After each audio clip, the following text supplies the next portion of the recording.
Top quality और consistent performance के लिए सिर्फ सिल्वर पंप नाम याद रखना।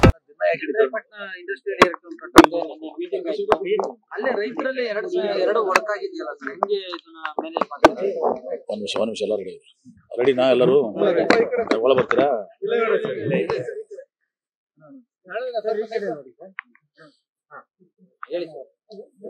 ಹೇಳಿ ಕೇಳಿ ಸರ್. ಅದು ಈಗ ಚನ್ನರಾಯಪಟ್ಟಣದ ಪರಿಹಾರಕ್ಕೆ ಸಂಬಂಧಪಟ್ಟಾಗಿ ಒಬ್ರು ಲ್ಯಾಂಡ್ ಅಕ್ವಿಸಿಷನ್ ಕೈ ಬಿಡಿ ಅಂತಾರೆ, ಇನ್ನೊಬ್ರು 3.5 ಕೋಟಿ ಕೊಡಿ ಅಂತ ಡಿಮ್ಯಾಂಡ್ ಮಾಡ್ತಾ ಇದ್ದಾರೆ.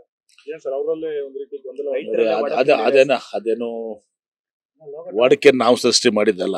ಮೊನ್ನೆದು ಈ ಚನ್ನರಾಯಪಟ್ಟಣದಲ್ಲಿ ಏನು ರೈತರು ಈಗ ನಿನ್ನೆ ಮೊನ್ನೆ ಮಾಡಿದಾರ, ಅವ್ರು ಮೊದಲು ಕೂಡ ಮಾಡಿದ್ದಾರೆ. ಅವ್ರು ಮೊದಲು ಕೂಡ ಅವ್ರದೇ ಫಸ್ಟ್ ನೋಟಿಫಿಕೇಶನ್ ಆಗಿದ್ದು 28/4 ಅಂದ್ರೆ ಸುಮಾರು 450-500 ಎಕರೆ ಏನದಲ್ಲ, ಅದು ಅವ್ರು ಒಪ್ಕೊಂಡ ಮೇಲೆ ಹಿಂದೆ ನೋಟಿಫಿಕೇಶನ್ ಆಗಿದೆ.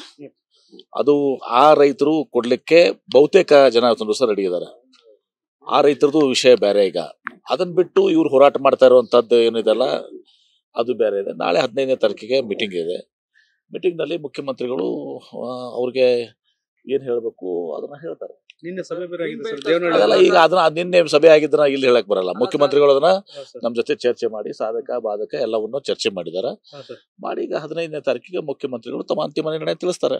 ವಿಚಾರವಾಗಿ ದೇವನಹಳ್ಳಿ ವಿಚಾರವಾಗಿ ಸರ್ ಹೈಕಮಾಂಡ್ ಕೂಡ ಪತ್ರ ಬರೆದಿದ್ದಾರೆ ಚಿಂತಕರು ಅಂತ. ಬರಿಬಹುದು ಬಿಡಿ, ಅದಕ್ಕಿಂತ ತಪ್ಪಿದೆ. ಪ್ರತಿಯೊಬ್ಬರಿಗೂ ಹಕ್ಕಿದೆ. ಹೈಕಮಾಂಡ್ಗೆ ಇವತ್ತೊಂದು ದಿವಸ ಹಿಂದೆನೂ ನನಗೆ ಇವರೆಲ್ಲ ಬರೆದಿದಾಗ ನನಗೆ ಕೆಲವೊಂದು ಕೇಳಿದ್ರು, ಅದಕ್ಕೆ ಉತ್ತರ ನಾನು ಕೊಟ್ಟಿದ್ದೀನಿ. ಇದು ಸರ್ವೇ ಸಾಮಾನ್ಯ. ಇವತ್ತು ಪ್ರಜಾಪ್ರಭುತ್ವ ವ್ಯವಸ್ಥೆಯಲ್ಲಿ ಹೋರಾಟ ಮಾಡುವಂತದ್ದು ಅದೆಲ್ಲೂ ಕೂಡ ಸರ್ವೇ ಸಾಮಾನ್ಯ. ಅವ್ರಿಗೆ ಅದರ ಹೈಕಮಾಂಡ್ ಕೇಳ್ತದೆ, ಹೈಕಮಾಂಡ್ಗೂ ಅರಿವು ಇರ್ತದೆ. ಎರಡು ಕಡೆ ಸರ್ಕಾರ ಗ್ರೀನ್ ಬೆಲ್ಟ್ ಅಸ್ತ್ರ ಪ್ರಯೋಗ ಮಾಡ್ತಾ ಅಂತ ನೋಡಿ. ಗ್ರೀನ್ ಬೆಲ್ಟ್ ಅಸ್ತ್ರ ಅದೆಲ್ಲನೂ ಕೂಡ ನಮಗೇನು ಹೇಳಕ್ಕೆ ಬರೋದಿಲ್ಲ. ಈಗ ಹೋರಾಟ ನಡೀತಾರಂತಹದ್ದು, ಹೋರಾಟ ಮಾಡೋಂಥವ್ರದ್ದು ಏನಿದೆ ಉದ್ದೇಶ? ಅವ್ರದ್ದು ಕೃಷಿ ಭೂಮಿ ಕೃಷಿಯಾಗಿ ಉಳಿಬೇಕು ಅಂತ ಹೇಳಿ, ಕರೆಕ್ಟಾ?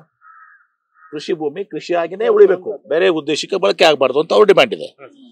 ನಾವು ಇವತ್ತೊಂದು ದಿವಸ ಒಳ್ಳೆ ರೇಟ್ ಕೊಡ್ತೀವಪ್ಪ, ಅಥವಾ ಈ ಒಳ್ಳೆ ರೇಟನ್ನು ಕೂಡ ನನ್ನ ಮುಖ್ಯಮಂತ್ರಿಗೆ ಅನೌನ್ಸ್ ಮಾಡ್ತಾರೆ. ನಾಡ್ದು ಒಳ್ಳೆ ರೇಟ್ ಕೊಡ್ತೀವಿ, ಡೆವಲಪ್ ಲ್ಯಾಂಡ್ ಕೊಡ್ತೀವಿ.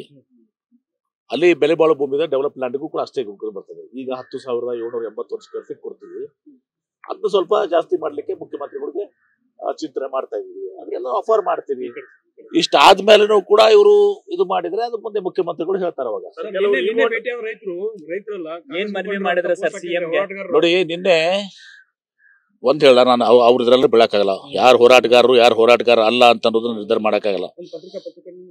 ಕೇಳಿ, ಈಗ ಅವರು ನಿನ್ನೆ ಕೆಲವೊಬ್ರು ಬಂದಿದ್ರಲ್ಲ, ಅವ್ರು ಪಾನಿ ತಗೊಂಡ್ಬಂದಿದ್ರು. ಸುಮಾರು 400 ಎಷ್ಟು ಎಕರೆಗಳದ ಅವ್ರು ತಮ್ಮ ಪಾನಿ ತಗೊಂಡ್ಬಂದಿದ್ರು. RTC ತಮ್ದು. ಮತ್ತೆ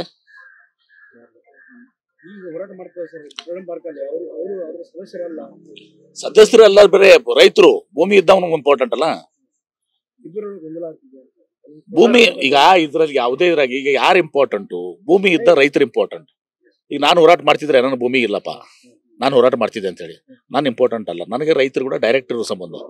ಅವ್ರು ಕೊಡ್ಬೇಕಾಗಿದ್ರೆ ಕೊಡ್ತಾರೆ, ಬೇಡ ಅಂದ್ರೆ ಬಿಡ್ತಾರೆ. ಯಾರಿಗೂ ಒತ್ತಾಯ ಮಾಡೋದಲ್ಲ. ಮುಖ್ಯಮಂತ್ರಿಗಳು ಒಳ್ಳೆ ನಿರ್ಣಯ ತೆಗೆದುಕೋತೀವಿ. ನೋಡಿ, ನಾನು ಪರ್ಟಿಕ್ಯುಲರ್ಲಿ ಲ್ಯಾಂಡ್ ಎಕ್ವಿಷನ್ ವಿಚಾರದಲ್ಲಿ ನಾನು ಕೂಡ ರೈತನಾಗಿ ನಾನು ಹೋರಾಟ ಮಾಡಿ, ನಾನು ಬರಗಾಲದ ಬಿಜಾಪುರನ್ನ ಇವತ್ತೊಂದು ದಿವಸ ನಾನು ಸಂಪತ್ ಭರಿತವಾದಂತ ಬಿಜಾಪುರ ಮಾಡಿದಂತ ಎಲ್ಲ ಇದ್ದೇ ಇದಾರೆ ನೋಡಿ. ಬಿಜಾಪುರದವ್ರು ಮೊದಲು ಬಿಜಾಪುರ ಹೆಂಗಿತ್ತು, ಇವತ್ತು ಬಿಜಾಪುರ ಹೆಂಗಿದೆ. ಬರದ ನಾಡು, ಹಿಂದುಳಿದ ನಾಡು ಅಂತಂದವ್ರೀಗ ಸಂಪತ್ ಭರಿತ ನಾಡು ಮಾಡಿದಂತವ್ ನಾನು. ಹೀಗಾಗಿ ನನಗೂ ರೈತರ ಇದು